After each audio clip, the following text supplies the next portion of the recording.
What is up, my YouTube family? Welcome back to my channel. And if this is your first time here, then of course it's just welcome to my channel, not welcome back. Go ahead and hit the subscribe button because you will not be disappointed. Now, before we get started, I have to let you know that today's video is in fact sponsored, and I'm really excited about this one. Bright Cellars is a monthly subscription-based wine club that matches you with wine that you'll love based on a quick 7-question quiz about your palate. See, if you know me like that, you know mother loves herself a little bit of wine, okay? And it's especially nice to have after a long day of Bella and Blue shenanigans. Now, honestly, I've always called myself a fake wine drinker because I find the world of wine to be quite intimidating. There are just so many. I've always just stuck to what I knew and remained curious about all those other bottles on the shelf. I want to be one of the wine girls. So I was extremely excited when the opportunity to partner with Bright Cellars came about. Not only do I get to learn about all types of wines from all over that are specifically tailored to my personal taste, child, they deliver right to my door, okay? I don't have to put any clothes on and go anywhere. I just open my door, do a little 1-2 down the hallway to make sure nobody is out there, and grab my little package, girl. No clothing required. What I like most is that each bottle comes with a cute little education card telling you about the wine, and they also offer wine wisdom lessons that cover pairings, types of wines, how it's made. Baby, I'm about to be one of those girls describing flavor profiles and doing proper pairings. Because right now, quiet as it's kept, if I'm feeling particularly fancy, girl, I'll just pair my wine with some Brie or some Kobe Jack, no matter what the wine is. Judge me not. They also encourage you to rate the wines you receive to better refine your taste profile, which I also love. And there are no commitments with the subscription, okay? You can pause and resume at any time. They have a wonderful team there to assist with any questions, any concerns, and to just help you navigate the process overall. Now, a few things to highlight that sets them apart from other companies is their packaging being completely recyclable and plastic free. They actually have the tiniest carbon footprint amongst the girls. Their wine experts are also very picky, honey. They select less than 2% of sampled wines to ensure that their selections are top tier. And I am quite pleased thus far. Today I'll be having myself a little glass of Obscura. And is this my first glass? Obviously not, y'all. I don't even know if you can see where the wine is. Okay, I've taken this wine down. The bottle is just about gone, and in the words of Tabitha Brown, honey, that's my business. We're not here to judge me, okay? Let me enjoy nice things in peace. Thank you again, Bright Cellars, for giving my subscribers a limited time offer of 50% off of their first 6-bottle box. Click the link in the description to get started. And of course, thanks again for sponsoring today's video, because child, sponsors definitely help, okay? Especially within this genre. I have to be able to afford to send Bella and Blue off to Hogwarts with all of the supplies. And YouTube has become extra sensitive. And speaking of Bella and Blue and their shenanigans. See, the thing is, Bella has a horrible reputation. Everybody knows Bella comes with shenanigans, okay? She is very, very loved. But we already know what to expect. Or to expect something from her. But Blue, he likes to catch you off guard. The other day, I had them out in my apartments like dog area, and Blue spots a little cricket. Now he is just pouncing around this cricket and this cute, and I'm like, oh, look at him interacting with the cricket. I pull my cell phone out to film him, and then the unthinkable happens. Only my dog child would be this dramatic. He decides that he wants to crush this cricket, but using his paw too easy, I guess. Blue goes WWE and gives the doggone cricket the shoulder. Blue slams his body right into the cricket. I could not believe it. Luckily, the cricket lived through the whole ordeal, but he was in fact injured. He definitely was, okay, because he slithered away like a snake, legs just out of order. Now I know how my mom feels when she tells me she didn't raise me like that, because I definitely did not raise Blue like this. Like, I feel like I taught him much better. Why would you even do that? Like, why? Anywho, on to today's case. It is about Theodore Edward Coneys. Have you heard of him? My Scorpio brethren, we have evaded the spotlight for some time now, somehow. But today we shall be discussing one of our own. Theodore Edward Coneys is born on November 10th of 1882. Long time ago, okay? Long time. In Petersburg, Illinois. Now his father, Thomas, is a Canadian immigrant who owns a hardware store with his wife, Isabella. Unfortunately, when Theodore is just 6 years old, his father dies, and Isabella is not able to keep the store. So she moves with her son to Denver, Colorado, and takes a job as a housekeeper at the Denver Democratic Club. Now, little Theodore is a rather sickly child, just very ill all the time. He suffers from such poor health that doctors don't project that he'll see his 18th birthday. I don't know if Isabella says she would rather he just be here for a good time, since he obviously cannot be here for a long time, allegedly. So she does not require that he complete high school. She really doesn't force him to do much at all because she wasn't expecting him to make it far. But when he makes it to 18, surprisingly, he decides that maybe he should just go ahead and try to be a contributing member of society and get himself a little job. And for someone who doesn't have much schooling, he gets himself a rather nice little job at first as a bookkeeper working for a company in advertising and sales. When he is 29 years old, he unfortunately loses his mother and afterward experiences homelessness, which he actually does so for the majority of his adulthood. He loses the job that he has. He struggles to find work elsewhere. He basically falls upon hard times and stays there. And he feels he is oftentimes mistreated and discarded because of his misfortune. And not just because of that, but because of his very frail and unkept appearance, which I'm not exactly sure what he was diagnosed with because nothing I read specified what his illness was. But that also contributes to his very frail and pale appearance. At this point, all Theodore wants is to be left alone, free of the judgment of others and the cost of living. Me too, actually. In September of 1941, things become particularly bad for now 59-year-old Theodore, who has spent most of his life without shelter and struggling to obtain the bare necessities to live. He decides to go and ask an old acquaintance of his, Philip Peters, for some financial help and a little bit of food if he had it to spare. Now, he and Philip Peters had met at the Denver Guitar Club many years before, but had not seen each other since. And when I say many years, it's been a while, like nearly 30 years. But when he gets there, he finds that Peter is not there. The home is completely empty. No one is there. And just like Goldilocks did the Three Bears, he forcefully enters the home with intentions that have now shifted just a bit. He is just gonna take some food and some money if he can find any and dip out before Philip returns and finds him there. He wanders around the house for a little bit. He finds himself a little pistol that he plans to take along with him. And then he enters one of the bedrooms, and inside of the closet he notices this door on the ceiling. It's a tiny trap door that leads to this tiny little attic space that he decides he is going to climb into to take a little nap. Theodore awakens hours later to find that Philip has now returned home. And it would be a little bit too awkward for him to just ricochet down from the little attic crawl space and greet his friend. Instead, he just keeps quiet and still and listens to what Philip has going on down there. And he is able to gather that Philip's wife, Helen, had had a nasty little fall and had broken her hip. And that's where he had been all day, sitting with her in the hospital, which has been his daily routine. Of course, he has plans of going tomorrow as well.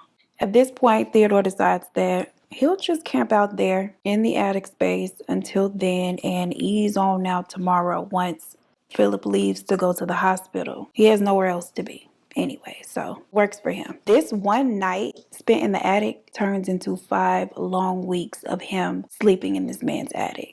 Day in and day out, he lives right above Philip without him knowing, of course. And once Philip leaves, he would sneak down, relieve himself, get him some water and just enough food to go unnoticed. But on October 17th of 1941, things take a pretty drastic turn when Theodore creeps downstairs for food, believing Philip to be gone. And he is not. Philip hears a noise coming from the kitchen. Of course, he goes to check it out, and there he finds Theodore bent over in his refrigerator. Now, he, of course, does not recognize him and immediately takes his walking cane and hits Theodore over the head. As he should, because, sir, why are you in my home and in my refrigerator? Theodore whips out that little pistol that he had found, hits him over the head so hard with it that the little pistol just falls apart. He then grabs a heavy piece of iron from the stove and proceeds to bludgeon this 73-year-old man over the head with it, killing him right there in his own kitchen. A few hours go by and one of Philip's neighbors becomes concerned when he does not show up for dinner. While his wife had been in the hospital recovering, he had gone over to the neighbor's house nightly so that he could enjoy a home-cooked meal and he would not have to do so by himself. And he'd also have him a little lunch for the following day. But when it gets pretty late in the evening and he still has not shown up for dinner, the neighbor becomes extremely worried and decides that she's going to go over to his home and check on him, fearing that he might have suffered a nasty little fall himself or something was wrong. She knocks on the door, calls out for Philip, and receives no answer. All of the lights inside of the house are turned off, which is odd because that suggests to her that he is not home. Any other time that he had plans that would keep him from attending dinner, he had made her aware. So she thought this was pretty odd that he would not be joining her but did not bother to let her know. Peering through the window, she can see his cane laying in the hallway.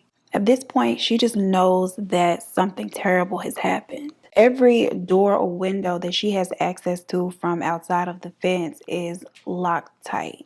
At this point, she solicits the help of another one of their neighbors to help her try to gain entry into the home. This other neighbor jumps the fence and is able to pull back a window screen just enough for her to fit through. Again, she is calling out to Philip, but she receives no reply. And it does not take her long at all to realize why Philip is not responding.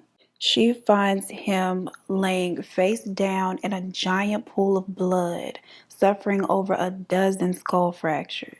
Minutes later, police arrive, and it is very apparent to them that this was a very fresh crime scene. This had taken place within the last couple of hours. It was also very obvious from the crime scene that a struggle had ensued because he had a bunch of defensive wounds along his hands and his arms, and he had struggled so hard with his attacker that one of his nails had been completely torn off.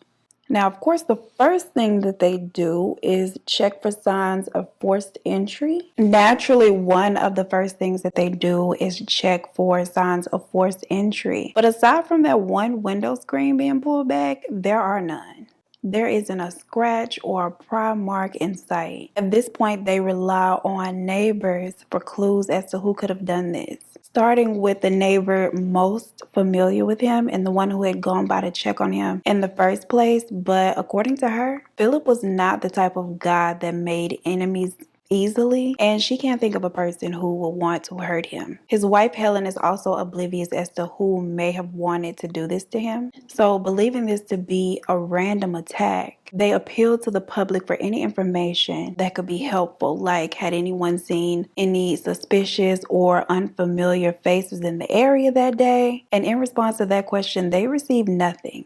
Over time, the case just goes cold. Months pass, and finally Helen is able to go home. She is healed enough to leave the hospital and return to her house, sadly, where her husband has been tragically killed. But she unfortunately has another fall just a couple of weeks later and re-injures her hip. The doctors make it very clear to her that she's going to need help around the house. She cannot move around like she had done in the past, okay? Her little hip just couldn't take it. So Helen hires the help of a housekeeper. But during the months following, a series of strange things happen inside of the house. It begins with odd noises while the two of them are in the presence of each other and, of course, the only ones who are at home. They then notice things being out of place or completely missing all of a sudden. They make several reports to police who come out and look through the house. Each time they find nothing. And child, if I'm hearing things, but there's just me and you in here, something else is going on, okay? It is not long before the housekeeper resigns, believing the house to be haunted.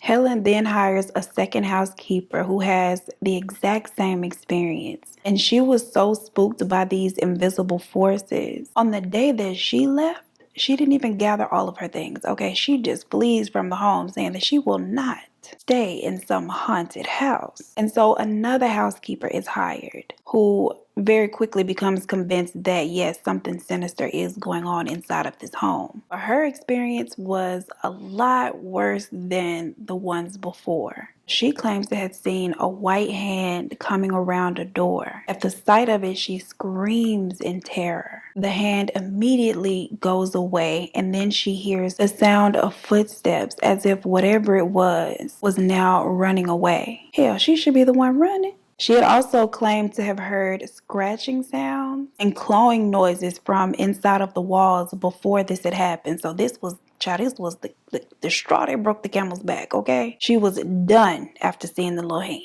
By now, Helen and her little haunted home had developed quite the reputation around town. So it is not easy at all for her to convince another person to come and be her housekeeper. Like, everybody has heard of Helen's haunted house. The story was that her husband was tragically killed there and he was haunting the place.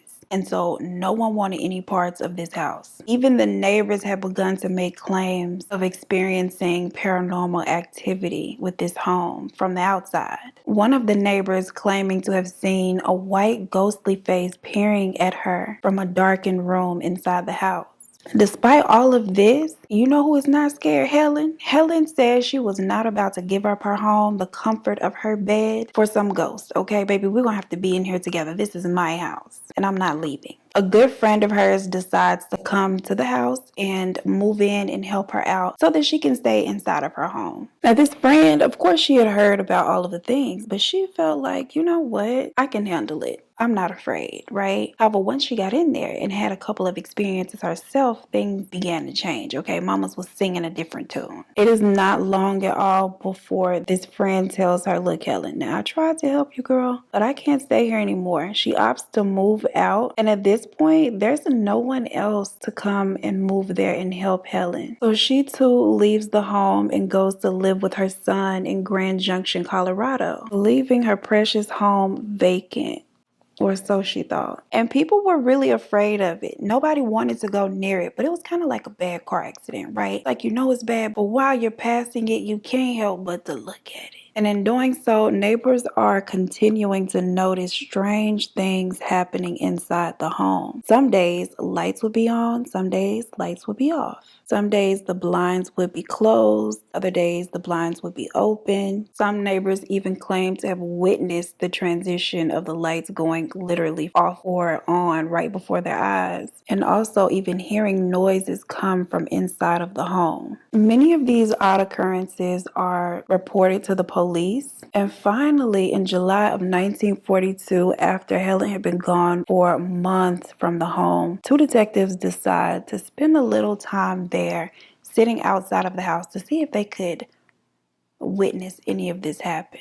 A few short hours after camping outside of the home, they see what appears to be a man inside of the home walking around. When they get inside, there's no one. The house appears to be empty, as it should be. They stand around listening for a couple of seconds to see if they hear any noises. And lo and behold, a couple of seconds later, they hear what sounds like someone turning a lock on a door. And this little sound is very obviously coming from upstairs within the home. As they are making their way into the bedroom, they see this pale, frail figure scrambling to get up into this little hole in the ceiling of the closet. Theodore had been living in that cramped little attic space for 9 months now. He, of course, had never left the home after murdering Philip. And the entire time that all of this paranormal activity had been going on, it was actually just him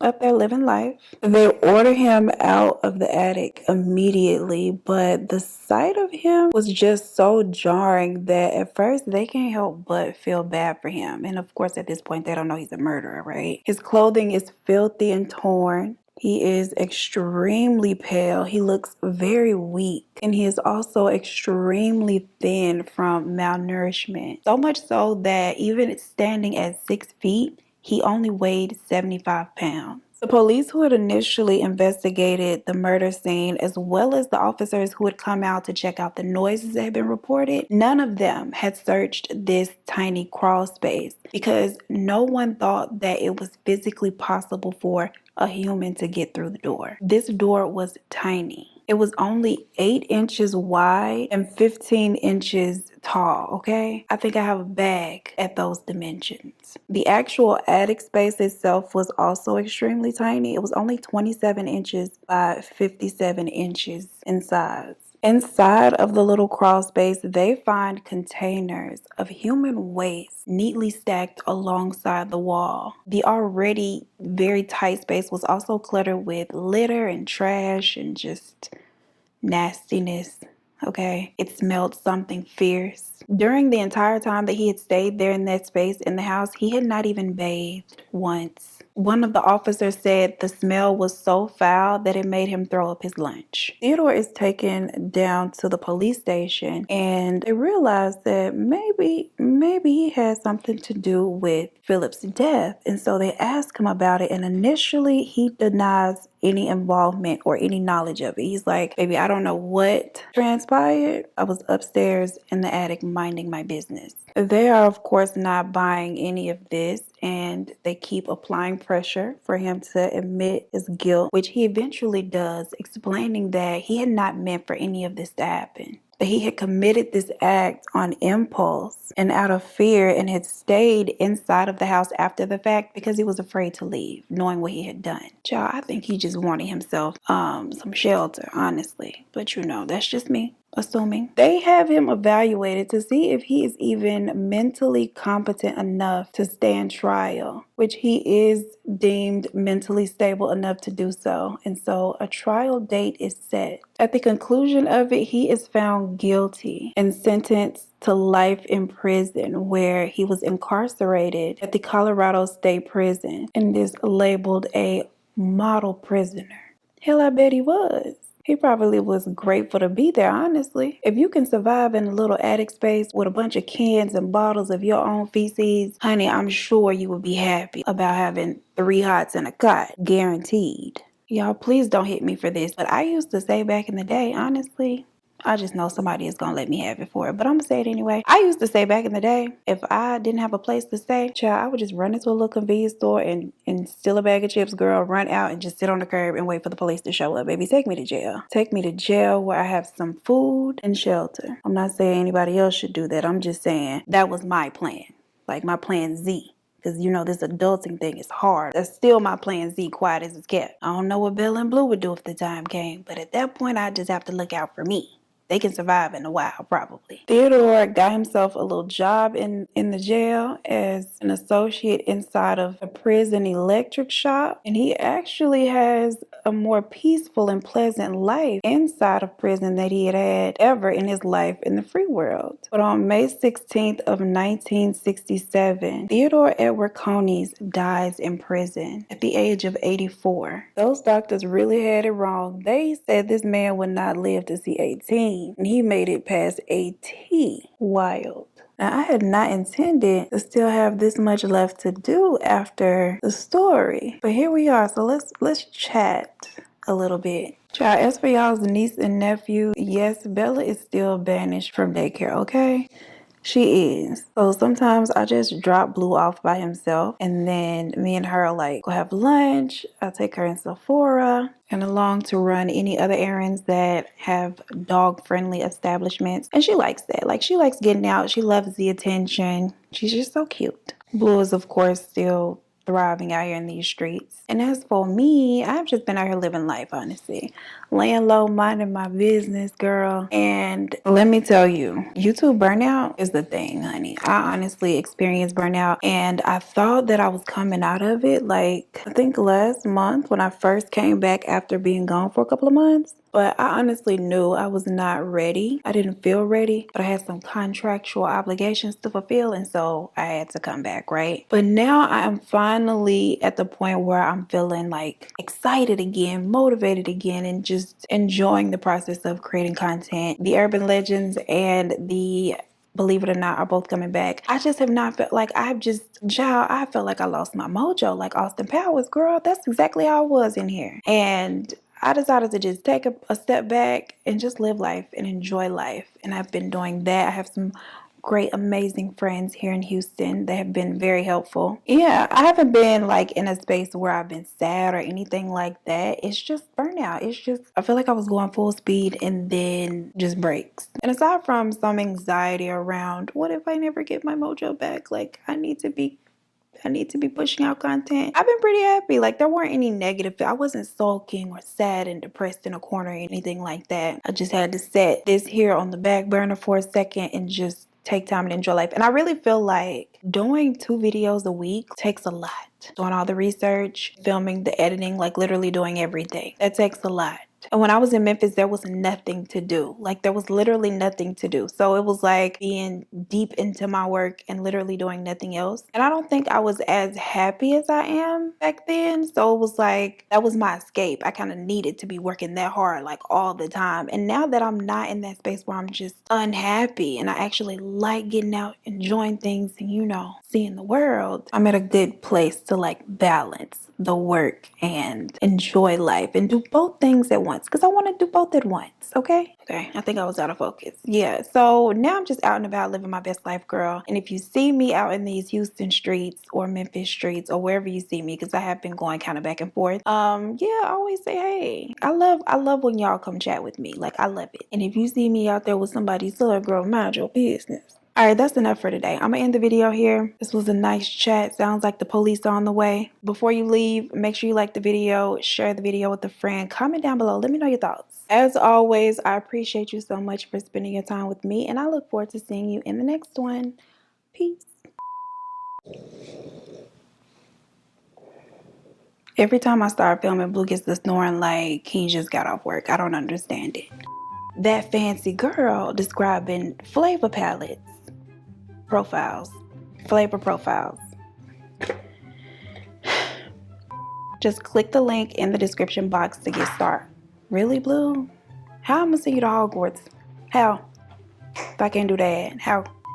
I have to be able to afford to spend. I wish I could spend now. Anywho, let's just get into taste. This has plum, black cherry, huckleberry, and dried herbs. I don't know if I taste the herbs yet. Maybe I'm too early in the game to pick up on all the notes. But it's good. Oh, delectable. With that being said, I guess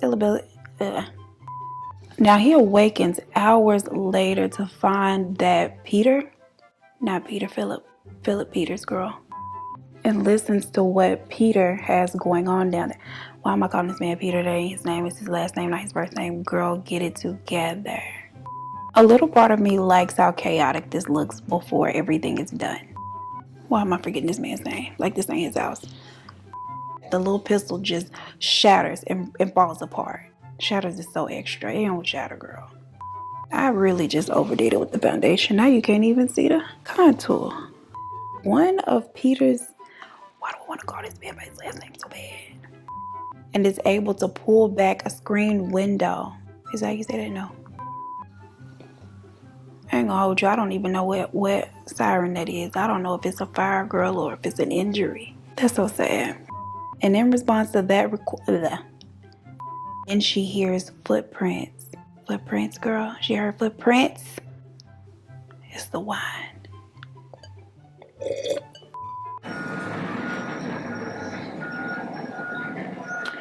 Not y'all shaking my little apartment in addition to making all of the noise. Goodness. Good gracious. Lined up against the wall inside there. I said inside there, girl. What are we talking about? I don't know. I feel like I was going full speed. Spleed is not a word. Child, I'm about to open up another one of these wines.